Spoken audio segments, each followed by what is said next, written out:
หมอยซุงค่ะเมื่อในเป็นวันที่27เดือนธันวาคมที่11ปี2025เป็นวันพฤหัสในตอนในที่อ่อนเอาพี่น้องเฮาค่ะมาถ่อมด้วยข่าวงาวลองเพศสภาวะเนี่ยค่ะครบโทบหันล้มเลี่ยงหลงแทงเหย้าเนี่ยค่ะ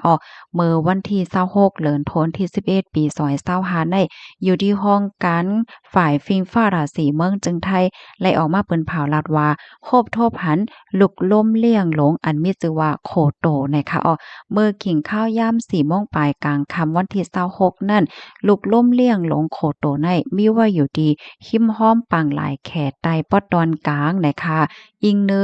ล่มเลี่ยงลงอันในเหี่ยวกอในเตจางเฮ็ดให้เมืองไทยปอดตอนเหนือเนาะป้าเจ๋มเมืองใต้ปอดออกเมืองใต้ปอดจ้านไหนค่ะเนาะเตจางเตอกัดมาเฮ็ดจังไหนค่ะในวงกลางวันที่26ต่อถึงวันที่29เดือนธันวาคมที่11ปี2025ในค่ะนะฟิงฟ้าราศีในเตเตอกัดมาบางเปิ้นตีก็เตเตอกัดแฮงเฮ็ดไหนค่ะ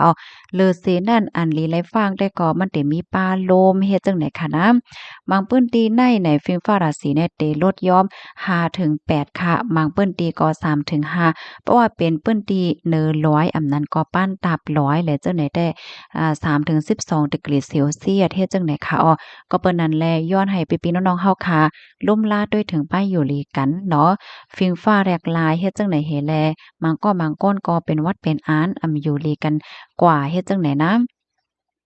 เพราะว่าเฮาคาร่มราดด้วยถึงป้ายอยู่หลีเหมือนหนังลือเฮอให้เป้งปอกินปัดอาหาระตั้งกินที่มีพรหลีเพราะว่าในจึงก็ได้เฮ็ดให้เฮียงกำทานโตเฮาคาหลีเฮาคาก็ได้เป็นวัดเป็นอ้านนั้นก็จับตั้งเป็นต่างจื้อต่างเปิงไหลง่ายเนี่ยค่ะเลอเซนั่นเนี่ยก็ไฮไลท์สติปาลวงเพไฟเนี่ยค่ะก็เพราะว่าขิงข้าวในบางทีก็มันเป็นแฮงเหย้านั่นขนาดเนาะต้นไม้ว่าซังว่าเฮ็ดจั่งใดก็ไว้มันโลนว่าไว้มันแห้งอะเนาะมันแห้งแล้งเปิ้นว่าเฮ็ดแหนค่ะแล้วเฮ็ดนั่นก็ตอนดาพี่น้องเฮาค่ะเจออันผกซอมหมอกหมากคักโหนี่ก็ไฮไลต์สติว่าในตอนพรต้มยวนอันเด็ดๆจางจอมมาลองล้มแรงลงอันไหนเฮ็ดจั่งไหนเนี่ยค่ะต้นตาต้นตาที่ฝั่งบางลายค่ะนะตั้งปอตอนไตได้ก็ยังตึงมีฝนอยู่เฮ็ดจั่งใดแลปังหลายในก็เตจังเคิน2เมตรที่ไหนค่ะนะปื้นตีอันมีฝนในนำปังหลายเตจังเตอสูง2เมตรปลายลูกกวานเฮ็ดไหนกำนั้นแลพี่น้องเฮาคาเจออันเหตุการณ์ตำงานลานน้ำได้ออกฮือออกน้ำในก็ไฮไลต์ด้วยขาวเงาฟิงฟ้าราศีเสจ่องก้อยออกยอก็ไฮไลต์สติกันนำเสกัมในค่ะเพราะว่ามีฟ้าฝนได้ตกลงมาไหนได้ก็ให้เงิงลองออกเฮอก็เตหลีเนี่ยค่ะเหมือนหนังเปิ้นที่เมืองไทยปอตอนใต้ในได้ก็ยังจังมีฝนอยู่ค่ะนะเหมือนหนังเจดอนกะปิตรังพัทลุงสตูลสงขลาปัตตานียะลาและนราธิวาสและเจ้อไนเนี่ยค่ะค่ะข้อมูลในค่ะเลยปุยมาที่ห้องการฝ่ายฟิล์มฟอราสีต่างวัยเนี่ยค่ะเนาะห้องการฝ่ายฟิล์มฟอราสีเมืองไทยเนี่ยค่ะเนาะพี่น้องค่ะเจออันอยู่ไว้ดีเมืองใต้ค่ะเนาะก็ฟังสติกันป้าเกาหลีเนี่ยค่ะนะ เมื่อเหลียวในหลายๆเปิ้นตีก็ฮอดถึงมาขิงข้าวกัดยาวค่ะเนาะตีพี่น้องใครอยู่นั่นจ่องปากกัดค่ะ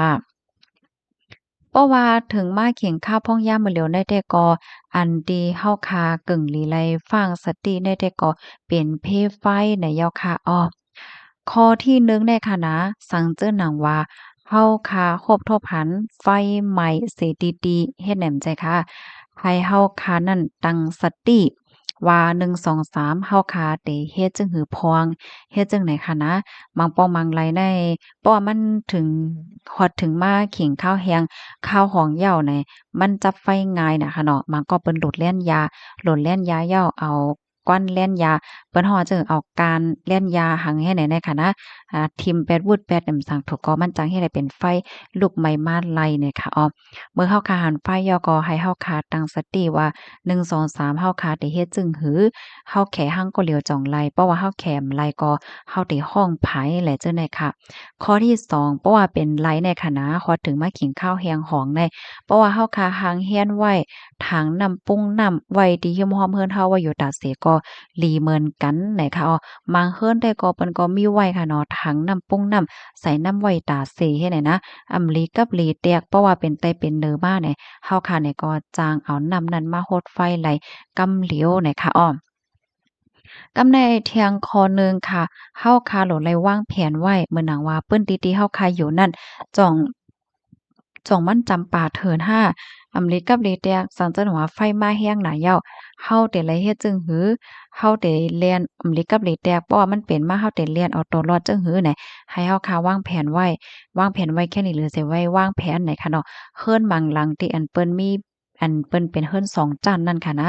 พักตูมีตั้งออกอันเหลวแหละจังไหนนะเปิ้นยังมีไว้พักตูไวไฟเปิ้นเฮาว่าจังหือก็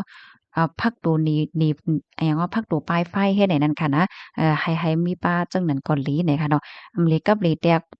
เพราะว่ามันเป็นไตเป็นเนื้อมาไหนตัวอย่างมันป้อเป็นก้นมีเฮิรน2จั้นเนาะตั้งไตเนี่ยเป็นไฟลุกมัวดอกไหนตัวเจ้าก็มีอยู่ไว้ตั้งเน้อหนังหือซัมบ่ได้เรียนออกเอาตัวรอดไรนั่นมันหลบมีตั้งออกแทงตั้งหนึ่งเฮ็ดไหนเนี่ยค่ะว่านะการที่เฮาคาวิทยาไว้มันก็ผิดเฮ็ดไหนเนาะมันหนังเฮิรนมังหลังที่อันน้ำท่วมนั่นค่ะนะบางเฮิรนเนี่ยเขาวิทยาน่ะเขาหางเฮียนไว้หลีน่ะเขาหางเฮียนไว้อันจมน้ำว่าหางไว้แหนเฮิรนเปิ้นย้านน้ำท่วมหมดแต่เฮิรนเขายาค่ะก็แหม เดี๋ยวก็มาแทงอันหนึ่งให้เฮาคัดทัดโดยสายไฟฟ้าเฮาเฮ็ดแนวเนาะไฟฟ้าเฮาได้จ่องมันเพราะว่าถึงว่าขิงข้าวมื้อเหลียวแนวค่ะอันพี่น้องค่ะหลีไลเฮ็ดในทัดด้วยสายไฟหม้อไฟปลั๊กไฟจ่องมันหลีจ่องมันโฮจ่องมันปาหึงเหย้าสังว่ามันหึงเหย้าในเฮาก็ลายแปดก็มันเป็นหังอันเป็นสายไฟในเปิ้นลายค่ะนะเปิ้นลายหลายปีหนึ่งปอกได้ข่าวก็โฮเหมือนกันเพราะว่ามันไว้หึงหนาอันนั้นก็เข้าใจการมันนำแห้งหนาแหน่ก็ มันจังช็อตพอช็อตแล้วก็มันจังเป็นไฟไหม้พอไฟไหม้เนี่ยก็เพราะข้าวแห้งข้าวของในมันไวอีหลีนั่นน่ะเนาะมันไวไฟอีหลีน่าเฮ็ดไหนเนี่ยค่ะอ้อแล้วก็แทงอันหนึ่งค่ะไฮไลต์ไว้สติเกี่ยวเลยลองการเก็บอันนั้นก็ลองใจตื้ออันไฟเขียดว่าสารเคมีอันจังลุกเป็นไฟแหละจังไหนนะอันพี่ๆน้องๆเฮาค่ะที่อันไกลกึดลวดกึดก้าไว้ตั้งนอกเฮิรนเหี่ยวก็แหลดในมันไหม้แห้งน่ะเสร็จแล้วเอาน้ำหอมเอาสเปรย์หังไว้เนี่ยก็ให้แลสติค่ะเนาะเพราะมันไหม้มันร้อนแรงน่ะเราเอาสเปรย์ไว้เนี่ยมันจังโพ่งแตกลายเฮ็ดให้ค่ะอ้